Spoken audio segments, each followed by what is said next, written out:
Morning friends, আজকে সকাল থেকেই ব্লগটা শুরু করলাম। আজকে ঘরের থেকেই ব্লগ শুরু করছি। চান হয়ে গেছে, পুজো হয়ে গেছে, আর বিছানা মতো তোলা হয়নি। মেয়ে এই উঠলো, উঠে বাথরুম গেছে। ও আজকে কলেজ যাবে না, আসলে অনেক রাত্রি অবধি পড়ে তো, ওই জন্য বেচারা সকালে আর উঠতে পারে না। আর আমিও বলি একটু শুয়ে নে, কারণ যে এত সকাল সকাল খুব মুশকিল হয়ে যায়। বিছনা মাদুর এখন পড়ে রয়েছে, আজকে চাদর চেঞ্জ করবো। চাদর চেঞ্জ করে নিয়ে আবার চাদর একবার সকালবেলা কাচা হয়ে গেছে, আর একবার ভেজাবো ভাবছি। চাদরটা কেচে দেবো আজকে, কারণ যে আবার ধরো 2 তারিখ থেকে খুব বিজি থাকবো। কারণ 2 তারিখ থেকে বিজি থাকবো, কারণ 3 তারিখে সরস্বতী পুজো। সরস্বতী পুজো মানে আমাদের বাড়িতে কাজবাজ বেশি। পুজো হয় না, ঠিক কথাই পুজো হয় না বললে ভুল হবে, আমরাই ঠাকুরের মূর্তি আছে ওখানেই পুজো করে নিই। আর আমাদের শীতল ষষ্ঠী আছে সরস্বতী পুজোর সময়। শীতল ষষ্ঠীর জন্য আমাদের আলাদা করে সমস্ত কিছু বাজার দোকান সব করতে হয়, আর শীতল ষষ্ঠীতে ভ্যারাইটি রান্না হয়। সে তোমাদের দেখাবো নয়, করবো তো আমি, অসুবিধা হবে না। আগে শাশুড়ি মা করতো, পুরো বাড়ির সবাইকার। তখন তো আরও লোক সংখ্যা ছিল, তখন আমরা জোগাড় টোগাড় করে দিতাম। তখন সবাই মিলে জোগাড় করতাম, আর শাশুড়ি মা রান্না করতো একা। কিন্তু এখন যাই হোক, বয়সের দরুন আর যাই হোক মানে শারীরিক অসুস্থতার দরুন এখন আর পারে না, বা আমরাও করতে দিই না। এই হচ্ছে ব্যাপার। পারলেও পারতে পারে হয়তো, কিন্তু করতে দিই না। আমার শাশুড়ি মা অনেকবার পড়ে গেছেন, ওই জন্য না মানে হাত পা এগুলোতে একটু ব্যথাবেথিগুলো বেশি, তাই করতে দিই না। সে যাই হোক, আমরা এখন আছি, এখন তো অসুবিধা নেই, করে নিতে আমাদের কোনো অসুবিধা হয় না। আগেও বাড়ির সবাইকার জন্যও করেছি, আবার এখনও করব, অসুবিধা নেই। যাই হোক, অনেক রান্নাবান্না হয়, সে আর পর দিনকে আমরা সব ঠান্ডা খাই, এই হচ্ছে ব্যাপার। তা ওই জন্য একটু কাচাকুচিগুলো এখন থেকে সেরে রাখলে তখন আর কাচাকুচির চাপটা থাকবে না। ঠিক আছে, চলো, সকাল থেকে উঠে বকর বকর শুরু করে দিয়েছি। আগে বিছনা করি, মেয়ে এসে একটু চা দিক, চা খাই, তারপর আবার আসছি। এই যে রান্নাঘরে চলে এসেছি, আর নিচের ওই চাদর টাদরগুলো সব তুললাম ঘরে, তুলে নিয়ে এসে সব কাস্তে ভিজিয়ে দিয়েছি। চাদর আছে, মেয়ের একটা সোয়েটার আছে, সব ভিজিয়ে দিয়েছি। আর বাইরে তো ভর্তি শুকোচ্ছে। যাই হোক, আজ সকালবেলা দেখো না, পাখিদের খাবার দিয়েছি, আর একটা পাখি এই ছোট্ট এরকম যেগুলো চড়াইয়ের মতো দেখতে হয়, তোমাদের জিজ্ঞেস করেছিলাম না এই পাখিগুলোকে কী বলে। আমি নাম জানি না, চড়াইয়ের পাখির মতো দেখতে হয়, একটু বড়, চড়াই পাখির থেকে একটু বড়। দাঁড়াম করে এসে আমার এই কাঁচের জানলায় ধাক্কা খেলো সে, আর একদম মানে আমি তো ছুটে এসেছি, যে কী হলো এত জোর আওয়াজ কিসে, তাকিয়ে দেখি ও বাবু নিচে পড়ে রয়েছে। আবার তাকে তুলে আনলাম, তুলে এনে খানিকক্ষণ জল টল দিলাম মাথায়, পায়ে জল দিলাম, টানাগুলো একটু জল দিলাম, তারপরে ভয়ও পাচ্ছে। যাই হোক, যে আমি যদি কিছু করি বা কিছু, যাই হোক ভয় পাচ্ছে।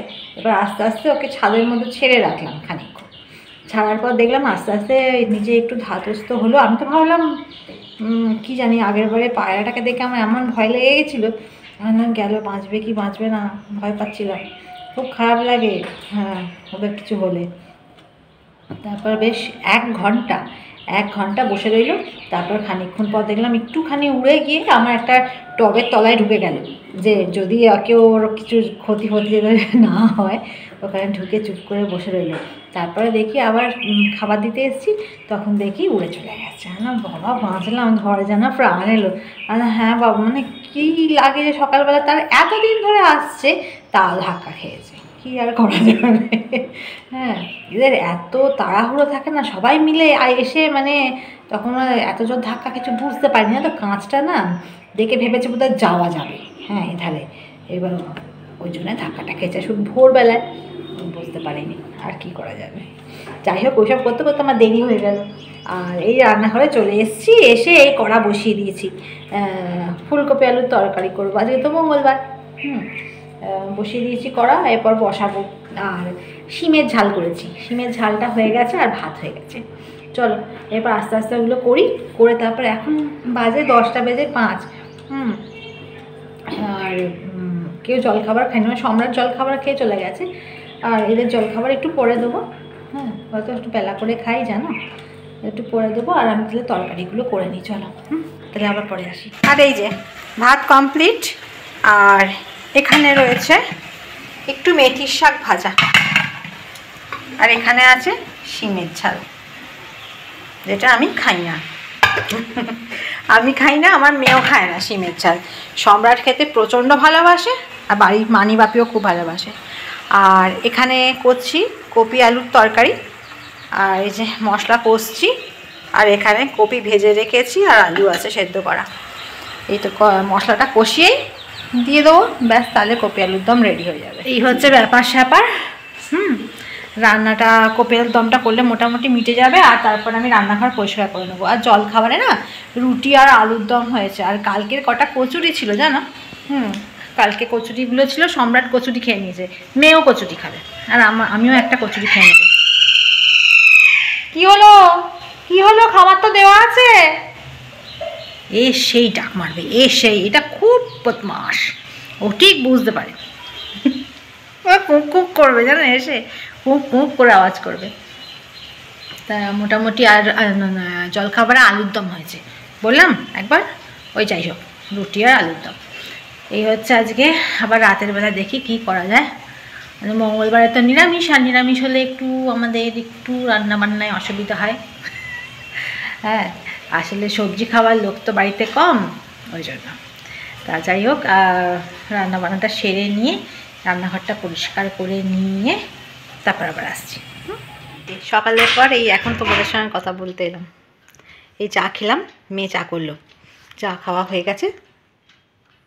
আর এরপর একটু বেরোতে হবে আমাদের। সম্রাট এখন একটু বেরোচ্ছে ওর কাজে, কাজ থেকে এলে তারপর আমাদের বেরোতে হবে। কারণ মুদিখানা কটা জিনিস আনতে হবে, ফুরিয়ে গেছে। আর আজকে আমার ওই যে শাড়ি আর ব্লাউজগুলো করতে দিয়েছিলাম, বলেছে শাড়িগুলো দেবে, ব্লাউজগুলো পরে দেবে। এখন সেই জন্য একবার যেতে হবে। তা এখন বেজে গেল 6টা, বেরোতে বেরোতে 7টা হবে হয়তো। তারপর একটু আসতে করতে যে দেরিই হবে, সব জিনিসপত্র কিনে কেটে আসতে হবে, ওই জন্য দেরি হবে। রান্নাবান্না এসেই করব। আর এই যে মেয়ে বসে আছে। আর চলো তাহলে এবার একটু রেডি শেডি হয়ে নিই, তারপর দেখি কখন যাওয়া যায়। তাহলে আমি দেখে নিস। তা যাই হোক, আমি রেডি হয়ে গেছি। আর এই দেখো নতুন একজনকে দেখাচ্ছি, দেখতে পাচ্ছ? আলুর দিকে খুলে দাঁড়াও। এই দেখো আমার মেয়ের নতুন বন্ধু, নতুন বাচ্চা, নাম হচ্ছে ঘন্টা, বুঝলে? আমাদের বাড়িতে নতুন সদস্য এটা। নতুন সদস্য এসছে মেলা থেকে। হ্যাঁ, এই অনেকগুলোর সাথে কতগুলোর সঙ্গে থাকবে দেখে দেখো। কটা? 1টা, 2টো, 3টে, 4টে, 5টা, 6টা, আর তোমার হাত নিয়ে 7টা। বেশি নয়, 7টা বাচ্চা। ঘন্টাকে নিয়ে 7টা, ঘন্টাকে নিয়ে 7টা। হ্যাঁ, ওকে নিয়ে 7টা। ঘন্টাকে নিয়ে 7টা হচ্ছে। হ্যাঁ, তা এতগুলো বাচ্চা কোনো ব্যাপার না। এটাকে বাচ্চা মনে হয় না। না, ও সবচেয়ে ধেড়ে হাতি। হ্যাঁ, তারপরে এইগুলো আছে। কি আর হবে। 7টা থেকে 10টা হোক এবার। ও, তুমি ভাবছো কি আমি আবার নিয়ে আসবো নাকি? খুব মজা। চলো তাহলে আমি, বাবা এলে তাহলে আমি চলে যাচ্ছি। ঠিক আছে, আমি আসছি, বুঝলে? আমি মুদিখানা যাবো একটুখানি।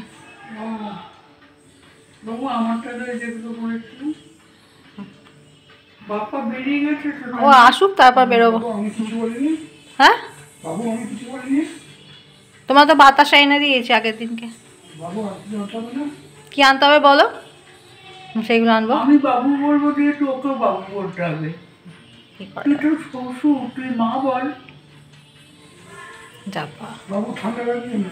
আচ্ছা, ঠিক আছে। আচ্ছা, বসে আছি রেডি হয়ে, সম্রাটের জন্য ওয়েট করছি। দেখি কখন আসে, তারপর বেরোবো। বাজারের ব্যাগগুলো নিতে হবে, মানে মুদিখানার থলেগুলো নিতে হবে।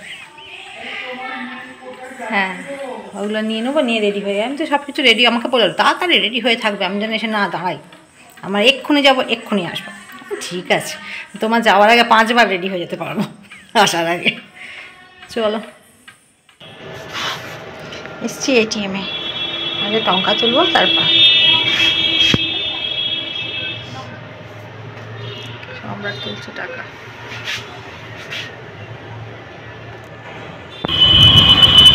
আর এই বেরিয়ে পড়েছি, আর এই যাচ্ছি আমরা।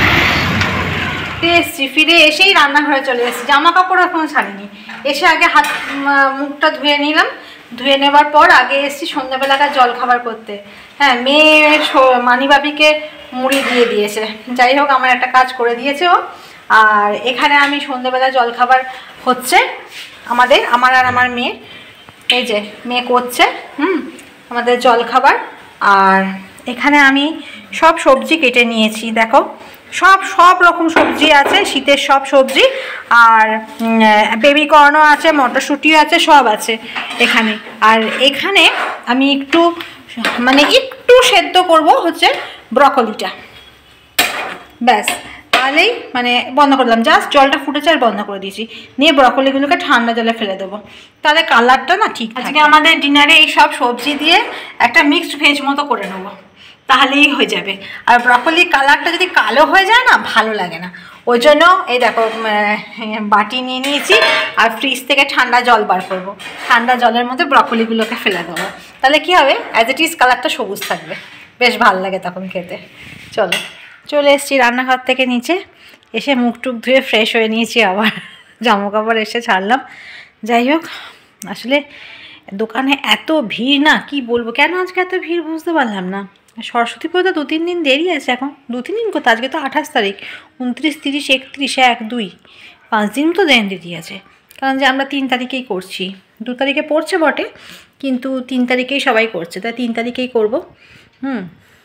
তাই কী জানি, কিন্তু দোকানে, মুদিখানার দোকানে কি ভিড়, বাজারে কি ভিড়, ওই জন্য আস্তে আস্তে আমাদের দেরি হয়ে গেল।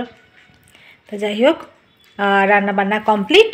আর ওই শাড়িটা আনতে গেছিলাম, শাড়ি দুটো পেয়ে গেছি। এই যে এখানে একটা রেখেছি, ওধারে আর একটা আছে, আর একটা ওই যে দেখতে পাচ্ছ কিনা জানি না, আমার মেয়ের মাথা দেখা যাচ্ছে। ওইখানে আরেকটা পিকো ফলস পাড়গুলো করে দিয়ে দিয়েছে, কিন্তু ব্লাউজ এখনও তাদের তৈরি হয়নি। ব্লাউজ কবে দেবে আমি জানি না, বললো তো কালকে আয়, কালকে আবার দিয়ে দেবো। এই রোজ যাওয়াই তো মুশকিল না, আর সম্রাটের সঙ্গে বেরোনো খুব মুশকিল, কারণ যে ও সন্ধ্যাবেলায় কাজ থাকে তো, ওকে বলাটা খুব মুশকিল লাগে তখন। দেখি না হলে মেয়েকে একবার নিয়ে টুক করে বেরিয়ে যেতে হবে। মেয়েরও পরীক্ষা না, 30, 31 সব পরীক্ষা দিয়ে দিয়েছে ওদের, ওই জন্য আরও সমস্যা হয়ে গেছে। কি বলবো, এদিকেও বিপদ ওদিকেও বিপদ, পুরো শাঁখের করাত, আর কি বলবো। যাকে ব্লগ বেশি বড় করে নিই, ছোটোই করেছি, দেখো আর সঙ্গে থেকো। তাহলে আজকের মতো tata, bye bye and sweet dream.